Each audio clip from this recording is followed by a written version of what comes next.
नमस्कार साथियों, स्वागत है आप सभी का हमारे और आपके YouTube चैनल रोजगार लैब पर। और आज मैं आप सबके लिए लेके आई हूं इस वीडियो के अंदर फिगर काउंटिंग में कुछ ऐसी ट्रिक्स जिनको देखने के बाद आप एक भी क्वेश्चन में नहीं फंसोगे, एक भी क्वेश्चन आपका फिगर काउंटिंग का गलत नहीं होगा। और ये मेरी गारंटी है अगर आपने इस वीडियो को अंत तक देख लिया तो स्वागत है आप सभी का हमारे YouTube चैनल पर। और यहाँ पे डेली बेसिस पे मैं आप लोगों के लिए ट्रिक वाले वीडियोस लेके आती हूँ। तो पिछले दो वीडियोस में हमने त्रिभुज यानी कि ट्राइंगल की काउंटिंग की ट्रिक देखी, फिर हमने वर्ग यानी कि स्क्वायर काउंटिंग की ट्रिक देखी, और आज हम देखने वाले हैं आयत काउंटिंग की ट्रिक, यानी कि हम रेक्टेंगल्स कितने होते हैं एक आकृति में, इनको कैसे गिना जाता है इसकी ट्रिक देखेंगे। तो रेक्टेंगल काउंटिंग की बात करी जाए तो जैसे कि फिगर काउंटिंग के सभी और शेप्स, सभी और आकार के क्वेश्चंस की तरह ये क्वेश्चन भी आपको एग्जाम में बहुत बार देखने को मिल चुका है, आज से कई बार पहले भी देखने को मिल चुका है और आने वाले एग्जाम्स में भी आपको देखने को मिलेगा। सबसे खास बात इसकी यह है कि बाकी सारी ट्रिक्स में सबसे आसान ट्रिक होती है रेक्टेंगल काउंटिंग की। तो आइए चलिए सीधा ट्रिक के संग शुरुआत करते हैं। रेक्टेंगल काउंटिंग यानी कि आयत की गिनती, जब हमें कोई आकृति दे दी जाए, जैसे कि मैंने कह दिया मुझे दे दी गई ये आकृति, ठीक है, देखने में ही रेक्टेंगल लग रही है ना। इसमें मैंने बोल दिया कि लो यहां पे बना दिए मैंने कुछ रो और कुछ बना दिए कॉलम। अब बताओ कि इस आकृति में कुल कितनी आयत हैं, तो हम कैसे बताएंगे?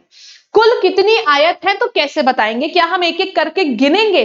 बिल्कुल भी नहीं। तो क्या हम इसको किसी और ट्रिक से बताएंगे? बिल्कुल बताएंगे, लेकिन उससे पहले छोटे से शुरुआत करते हैं। मैंने कहा हमारे पास एक ये है, बताइए यहां पे टोटल कितने रेक्टेंगल हैं, टोटल कितनी आयत है, कैसे गिनेंगे? मैंने देखा कि एक हमारे पास ये है 2, ये है 3, ये है 4 और एक बड़े वाले को मैंने गिन लिया 5। अगर मैं गिन रही हूं तो मुझे लगेगा शायद 5 है, ठीक है। फिर मैंने कहा नहीं यार, हो सकता है कुछ और हो। तो क्या हुआ, इनको गिनने में ना बहुत समय बर्बाद हुआ। समय हम बर्बाद करना नहीं है, करना क्या है, हमें ट्रिक्स देखनी है। जब हमारे पास ये क्वेश्चन आता है कि कुल कितनी आयत है, इनको गिनने की सबसे अच्छी ट्रिक होती है, हमने रो और कॉलम को लिख लिया। हमारे पास 2 रो है और 2 कॉलम है। ट्रिक ये कहती है कि रो का सम कर लो, sum of row into sum of column.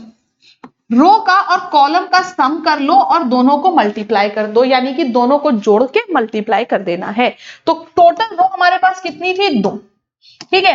1 + 2 किया, कितना आ गया? 3। रो का सम आ गया 3, कॉलम कितने थे? 2, 1 + 2 किया, फिर से आ गया 3 और 3 को मल्टीप्लाई कर दिया, 9 आ गया। और अगर हम वैसे गिन रहे थे तो हमको सिर्फ 5 ही मिले। हाँ, अगर थोड़ा और ध्यान से देखते तो 9 तब भी मिल जाते हमें। तो हमने कितना देख लिया, हमारे पास आ गए 9 रेक्टेंगल। अब यही लॉजिक अगर मैं इस फिगर में लगा दूं तो देखिए कितने आते हैं, 1 2 3 और 1 2 3 4। रो का सम कितना है? 3 2 5 और 1 6। कॉलम का सम कितना है? 4 3 7 2 9 और 1 10। 6 को जब 10 से गुणा किया कितना आ गया? 60। और मैं आपको बता दूं, आप एग्जाम में बिना ट्रिक के 60 आयत या रेक्टेंगल्स नहीं गिन सकते हो, बहुत ज्यादा समय लग जाएगा, इसलिए ट्रिक्स बनी होती हैं। और ट्रिक एकदम आसान है, रो के सम लिया, कॉलम का सम लिया, मल्टीप्लाई कर दिया, आंसर आ गया, ठीक है। ये आ जाएगा हमारे सवाल का सही जवाब। अब हम चलते हैं अपने आज के सबसे पहले क्वेश्चन पर। यही क्वेश्चन मैंने अभी आप लोगों को कराया।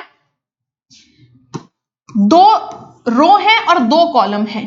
रो को जोड़ा आया 3, कॉलम को जोड़ा आया 3, 3 और 3 को गुणा कर दिया, कितना आ गया? 9। ऑप्शन नंबर ए 9 हो जाएगा सवाल का सही जवाब। ए 9 होगा क्वेश्चन का सही आंसर। अब रेक्टेंगल में ही देखो कितने अलग अलग टाइप के फिगर पूछे जाएंगे। ये फिगर देखिए, रेक्टेंगल का ही फिगर है, कितना अलग सा फिगर दे रखा है। रेक्टेंगल ही गिनने हैं और कहां कहां रेक्टेंगल थे देख लेते हैं। देखो, एक छोटा, दूसरा छोटा और एक बड़ा वाला 3।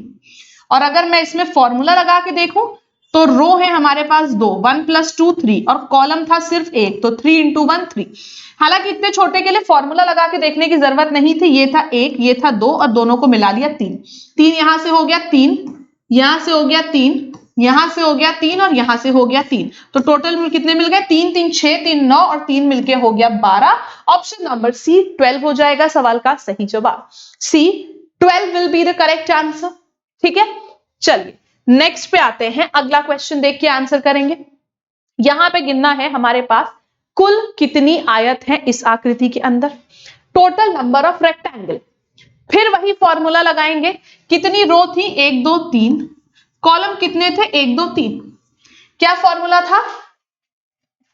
सम ऑफ रो 3 2 5 और 1 6 इंटू सम ऑफ कॉलम 3 2 5 और 1 6।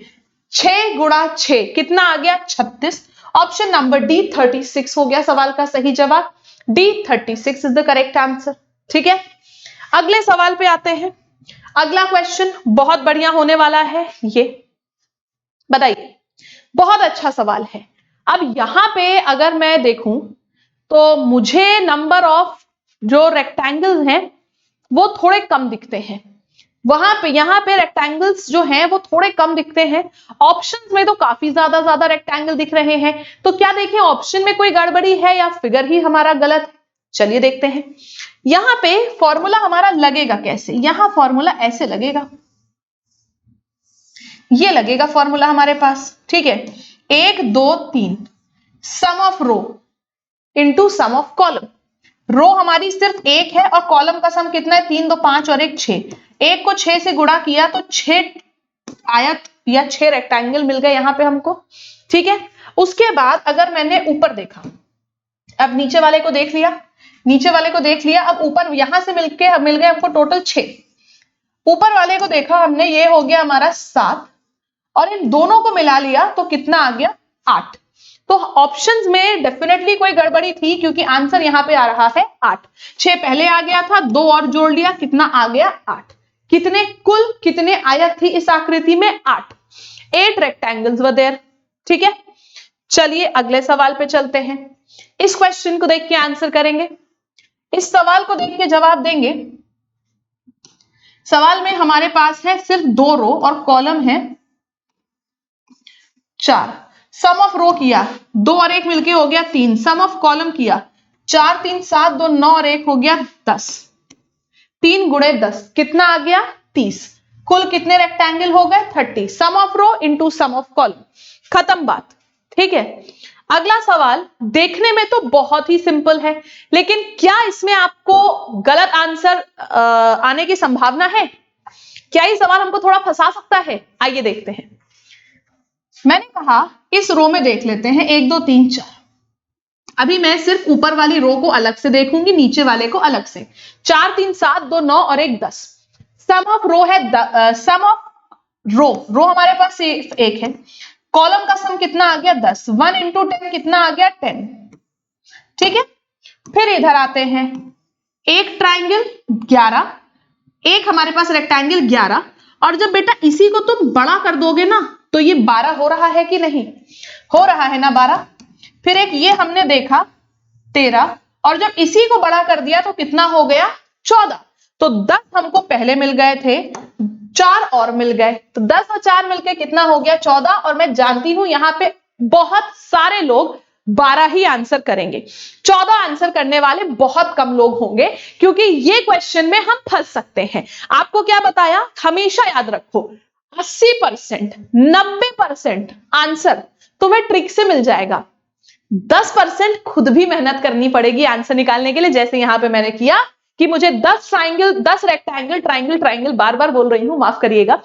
10 रेक्टेंगल मुझे ऊपर से मिल गए, ये मिल गया मुझे एक 11वां, और ये मिल गया मुझे 12वां। मुझे लगेगा आंसर मिल गया 12, मैंने मार्क कर दिया। लेकिन आपने शायद ध्यान नहीं दिया कि ये नीले और लाल को मिला के भी तो एक आयत यानी कि रेक्टेंगल बन रहा था। 13 इसको मिला के भी तो बन रहा था 14। तो टोटल हमारे पास कितने रेक्टेंगल आ गए थे? 14। Option number A 14 will be the correct answer.